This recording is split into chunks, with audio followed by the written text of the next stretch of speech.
ամեն օր 1 հատ iPhone 12 Pro Vivaro-ից ամենաբարձր գործակցով հաղթած սպորտացուն։ Vivaro։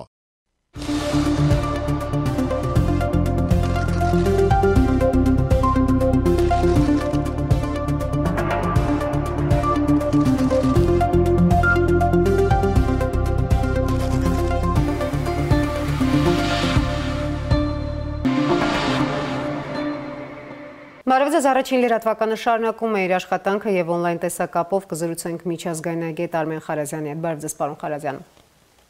Բարև ձեզ։ Փորձենք համապարփակ անդրադառնալ այն իրողությանը, որին երկար ենք սպասել, ԱՄՆ-ն ճանաչեց Հայոց ցեղասպանությունը, ԱՄՆ նոր վարչակազմի այս քաղաքական գնահատական ինչ նոր հնարավորություններ է բացում հայ-ամերիկյան հարաբերությունների համար նոր բովանդակությամբ եւ նոր որակով այն լցնելու համատեքստում։ Նախ կարծում եմ, որ ինչ հնարավորություններ որ բացում է այն,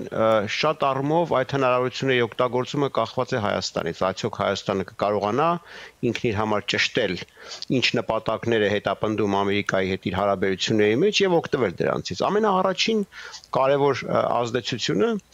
կարծում եմ հայկական հանրության հոգեբանության վրա է։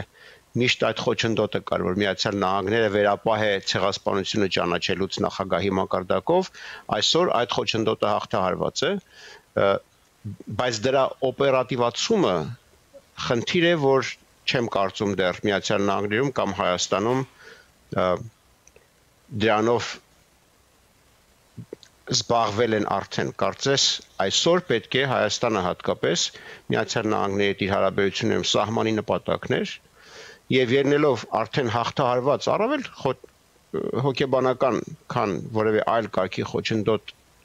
հաշվի առնելով սկսի սահմանել նպատակներ եւ գնալ այդ նպատակների իրականացմանը, որքանով հնարավոր կլինի օգտագործել ցեղասպանության ճանաչումը հայ-ամերիկյան հարաբերություններն առաջ մղելու գործում կախված է առաջին հերթին կարծում Հայաստանից կրկին եւ երկրորդը այն հայ-ամերիկյան հարաբերություններում այն խորքից ու բովանդակությունից, որ այսօր երկու կողմերը կարող են համատեղ ստեղծել եւ դրա վրա կառուցել։ Այս տեսակետը իսկապես կա, որ Միացյալ Նահանգների կողմից հայոց ցեղասպանության ճանաչումը յուրօրինակ պարզած մեկնած ձեռք էր պարտված Հայաստանին հոգեբանական, քաղաքական եւ տնտեսական այլ ճգնաժամերում գտնվող հասարակությանը, հանրությանը, եւ որ բավականին երկար այդ ձեռքը պարզած կմնա եւ արդեն Հայաստանից է կախված, թե ինչպես կսեղմի այդ ձեռքը։ Դուք այս ներկա քաղաքական իրավիճակում, ինչպես նաեւ վերջին զարգացումների ֆոնին, արդյոք տեսնում եք հնարավորություն, որ Հայաստանը կկարողանա այդ գնահատել այդ քայլը եւ ճիշտ օգտագործել։ Հայաստանը պարտավոր է անել, տեսնեմ, չտեսնեմ, եթե նույնիսկ չեմ տեսնում, անհրաժեշտ է ստեղծել այդ հնարավորությունը։ Ես տեսնում եմ հնարավորություններ կան հայ-ամերիկյան հարաբերությունները, Միացյալ Նահանգները զանազան առիթներով պատրաստակամություն է հայտնել եւ զանազան խնդիրներ է, հարցադրումներ է ներկայացրել, որոնք սպասում են Հայաստանի կողմից լուրջ ընկալվելուն եւ դրանց շուրջ լուրջ խոսակցության ծավալմանը։ Մեկը Միացյալ Նահանգների կողմից Միացյալ Նահանգների հետ Հայաստանի հարաբերությունների շատ ավելի լուրջ իմաստավորումն է։ Տեսեք, մինչև այսօր հիմնական տոնայնությունը Հայաստանից Ամերիկայի հետ հարաբերությունների մասին խոսելիս վերաբերում է հետպատերազմյան շրջանում Միացյալ Նահանգների Մինսկի խմբի համանախագահ լինելու հանգամանքին եւ ռազմագերիների խնդրին եւ ինչ որ չափով Միացյալ Նահանգների կողմից մարդասիրական օգնությանը ներառյալ Արցախին։ Ես կարծում եմ, որ այս երեք հարցադրումները շատ նեղացնում եւ շատ սեղմում են այն արդյունքը, այն արժեքը, որ պարունակվում է ըստ Միացյալ Նահանգների Հայաստան հարաբերությունների մեջ, թե Հայաստանը կարողանա ճիշտ դրանք ձևակերպել։ Սա շատ նեղ ձևակերպում է Ամերիկայի նշանակության Հայաստանի համար։ Տեսեք, Հայաստանի շուրջ ովքեր են Թուրքիան, Իրանը, Ռուսաստանը եւ Վրաստանը։ Մի պահ թողնենք Ադրբեջանը մի կողմ։ Իրանի հետ Միացյալ Նահանգներն ունեն այսօր ռազմավարական խնդիր, ռազմավարական հարցադրում հարաբերությունների կարգավորման եւ Միացյալ Նահանգների Իրանի հետ միջուկային ծրագրի շրջանակներում Միացյալ Նահանգների վերադարձին այդ շրջանակ։ Թուրքիայի հետ ամերիկյան հարաբերությունները ռազմավարական, եթե չասեմ, ռազմավարական կարծեք փոփոխություններ են ապրում, կանգնած են դրանց շեմին, խնդիրներ կան, այդ խնդիրների արձագանքներից մեկն էլ ըստ իս ցեղասպանության ճանաչումներ Միացյալ Նահանգների կողմից, այդ հարաբերությունները ճիշտ հասկանալու խնդիր ունի Հայաստանը եւ դրանցում ստեղծված միջանցքներում իրեն իր համար ճիշտ տեղապահովելու եւ իր դիրքերը ճիշտ հասկանալու դրանք պաշտպանելու խնդիր ունի։ Եթե Հայաստանը չկարողանա օգտվել այս հնարավորություններից, դրանք շատ արագ կփակվեն, թերևս հատկապես շնորհիվ նրա, որ Թուրքիան ինքը հասկանում է, թե ինչ խոցելիության մեջ է ինքն իրեն դրել իր վերջին քաղաքականության վերջին տասնամյակի արդյունքում, Միացյալ Նահանգների հետ իր հարաբերությունների վերջին զարգացումների կոնտեքստում եւ շատ պարզ իրեն հաշիվ է տալիս, որ այդ հարցը պետք է լուծել, այլապես Թուրքիայի տեղը այլ ուժեր կլինեն, որոնք կցանկանան եւ կկարողանան վերցնել Թուրքիայի դիրքերը Միացյալ Նահանգների հետ հարաբերություններում։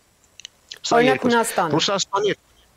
Հունաստանը կա, Կիպրոսը կա, Կիպրոսն էլ պետք չէ անտեսել, որովհետեւ վերջերս Միացյալ Նահանգների Կիպրոս հարաբերությունների մեջ շատ կարեւոր բան տեղի ունեցավ։ Ամերիկյան արտահանման վերահսկման համակարգում Կիպրոսի, գիտեք, կան երկրների ռեյտինգներ, եթե այսպես պարզունակացված ասեմ ձեզ, արտահանման համակարգի ատրիբուտներից մեկը երկրների ռեյտինգներն են, որոնցով որոշվում է, թե որ երկրի հետ Միացյալ Նահանգների տեխնոլոգիական համագործակցությունը, որ ինչ կարգի եւ ինչ բարդության լիցենզավորում կպահանջի։ Կիպրոսը օրինակ B լիստից տեղափոխվեց A լիստ։ Այստեղ 5 լիստ կա, որոնցից մեկը դատարկ է, 4-րդ էջը դատարկ է, 3-րդ էջը դատարկ է, Հայաստանը 4-րդ ցանկում է, 5-րդ ցանկում Կուբա, Հյուսիսային Կորեա, Իրան եւ այլն։ Երկրների մեծ մասը երկրորդ ցանկում են եւ առաջին ցանկում ՆԱՏՕ-ի անդամ երկրներ, Միացյալ Նահանգների հետ այլ ոչ ՆԱՏՕ-ի անդամ ռազմավարական դաշինք ունեցող երկրները։ Կիպրոսը B ցանկից բերվեց A ցանկ, որը նրան դնում է շատ ավելի դյուրին կարգավիճակում, շատ ավելի նպաստավոր կարգավիճակում Միացյալ Նահանգների հետ բարձր տեխնոլոգիական, նաև ռազմական տեխնոլոգիաների ոլորտում համագործակցության առումով։ Հայաստանը D ցանկի վրա է։ Տեսեք, Կիպրոսի առաջընթացը B-ից A նշանակում է, որ Կիպրոսի հետ էլ բացի Հունաստանից Միացյալ Նահանգներն ունեն այստեղ հարաբերություն։ Այսօր շատ լուրջ խոսվում է Լիբանանի հետ Միացյալ Նահանգների հանձնառության մասին։ Լիբանանում երկրի վերակառուցման լիբանանյան պետության հետ ավելի տարողունակ աշխատանքի եւ լիբանանյան կառավարական համակարգի կայունացման գործում Միացյալ Նահանգների դերի մասին շատ լուրջ խոսակցություն կա այսօր եւ գործադիր եւ օրենսդիր մարմիններում եւ կա Հայաստանի խնդիրը։ Այստեղ կարծում եմ Հայաստանը պետք է կարողանա նաեւ իմաստավորել տարածաշրջանային կոմպոնենտը իր քաղաքականության մեջ, այնպես ինչպես այն արտացոլվեր Միացյալ Նահանգների իր հարաբերություններում, առաջին խնդիրը Վրաստանի հետ համատեղ ես կարծում եմ տեսլականն է այն խնդիրների, որ հայերն ու վրացիները կարող են միասին անել Միացյալ Նահանգների աջակցությամբ։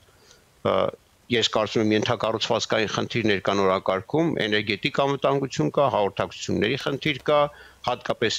տիեզերական հաղորդակցությունների եւ տեխնոլոգիաների, կարծում եմ նաև կա ռազմական ու անվտանգության ոլորտում համագործակցության խնդիրներ,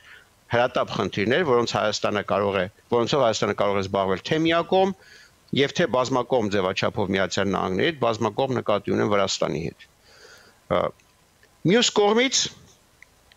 հայ-ամերիկյան հարաբերությունների համար երկու եւս կարևոր կոմպոնենտ պետք է նշել։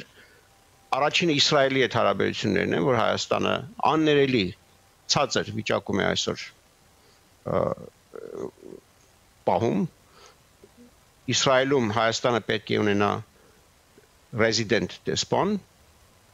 Ես կարծում եմ, որ անհրաժեշտ է քննարկել Իսրայելի հետ հարաբերությունները վերաիմաստավորելու ենթատեքստում Երուսաղեմում Հայաստանի դեսպանություն ունենալու խնդիրը, ոչ թե Թել Ավիվում։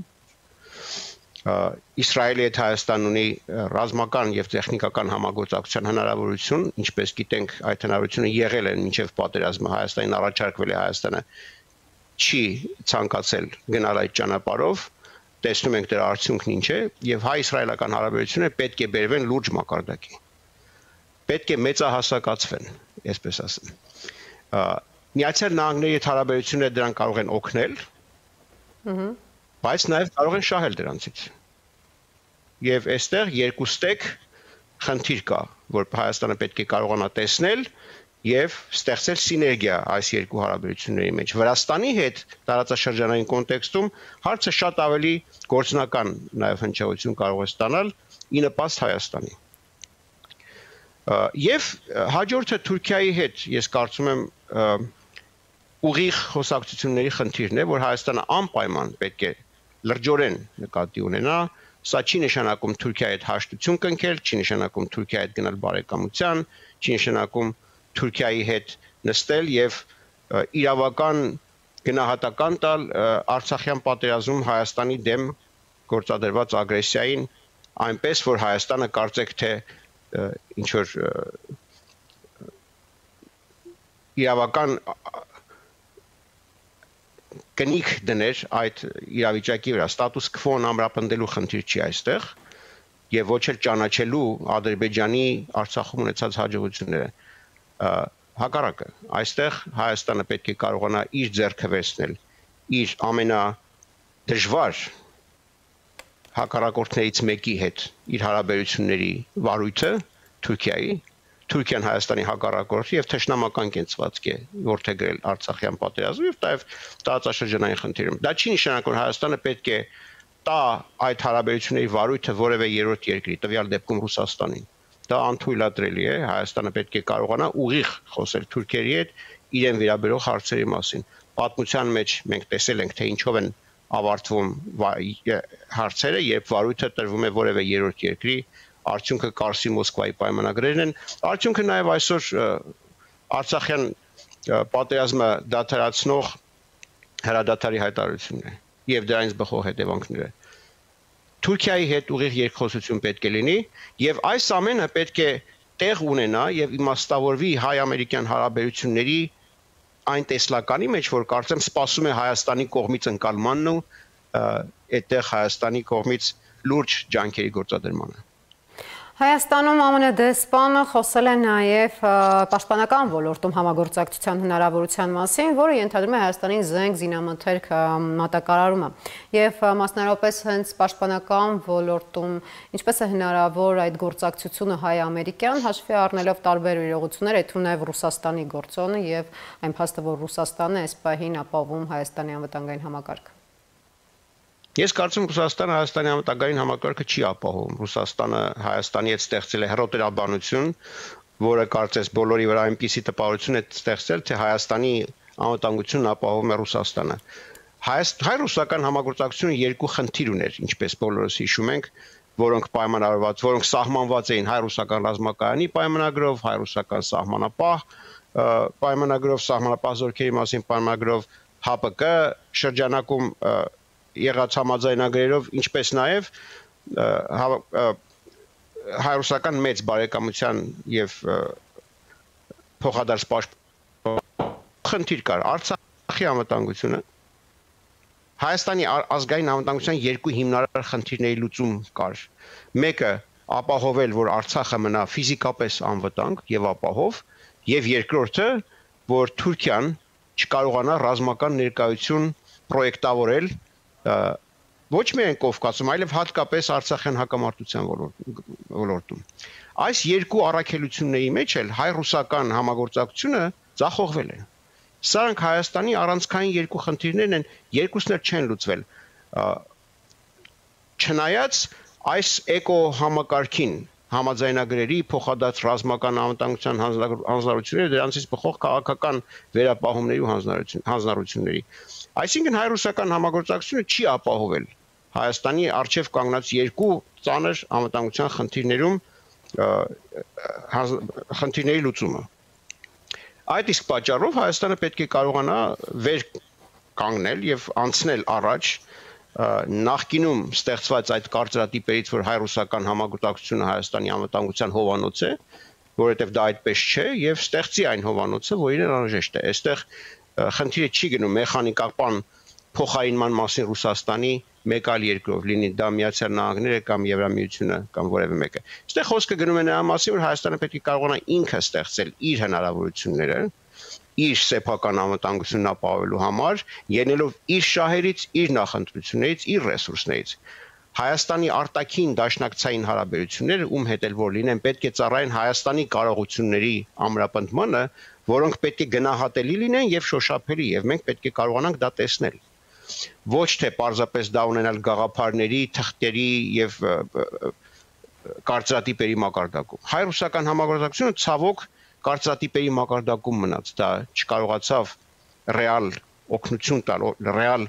հնարավորություն ստեղծել Հայաստանին լուծելու իր անվտանգության խնդիրները։ Միացյալ Նահանգների հետ համագործակցության դեպքում իսկ կարծում սա առաջնային է, որպեսզի սա լինի, նախ Հայաստանը պետք է դադարի իր անվտանգության խնդիրներն ու շահերը սահմանելուց որևէ այլ երկրի շահերով, հայ-ամերիկյան հարաբերակցության մեջ Ռուսաստանի շահերը առաջնային չպետք է լինեն, Հայաստանի շահերը պետք է առաջնային լինեն,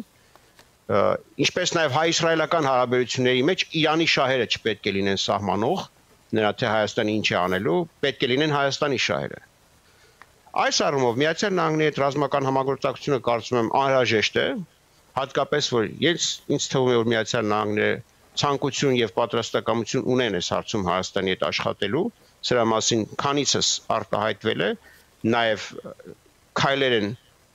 ձեռնարկվել, որոնք պետք է Հայաստանին ավելի մեծ վստահություն տան այս հարցում, սակայն այստեղ դեղատոմսեր առաջարկելը անշնորհակալ խնդիր է երկու պատճառով, նախ որքան քիչ խոսվի սրա մասին եւ զուգահեռաբար որքան շատ գործ արվի, այնքան ավելի լավ։ Երկրորդ, ես ցանկանում եմ ասել, որ այս համագործակցությունը հենց այնպես ստեղծել չի կարելի, պետք է ունենալ գնահատման ջանքեր, կարիքների գնահատման գործընթաց, այդ գործընթացը պետք է լինի համատեղ հայ-ամերիկյան երկու կողմերի մասնակցությամբ, գերապաշտպանական անվտանգության եւ այլ գերատեսչությունների մասնակցությամբ Հայաստանն ու Միացյալ Նահանգները պետք է կարողանան ճշտել այն ոլորտներն ու խնդիրները, որտեղ հայ-ամերիկյան ամերիկյան ռազմական համագործակցությունը Հայաստանին առավելագույն օգուտ կբերի եւ նվազագույն խնդիրներ կստեղծի, պետք է նաեւ մտածեն ստեղծվելիք հնարավոր խնդիրների մեղմացման մասին, լինեն միջոցառումներ, դիվանագիտական, տեխնիկական, տեխնոլոգիական եւ կարողությունների կառուցման առումով, որոնք կմեղմեն որևէ հնարավոր հետևանքներ, եթե Հայաստանը որոշի Միացյալ Նահանգների հետ գնալ ռազմական համագործակցության եւ ըստ այդ ճանապարհային քարտեզի, որը կրկին կլինի կարիքների գնահատման արդյունք,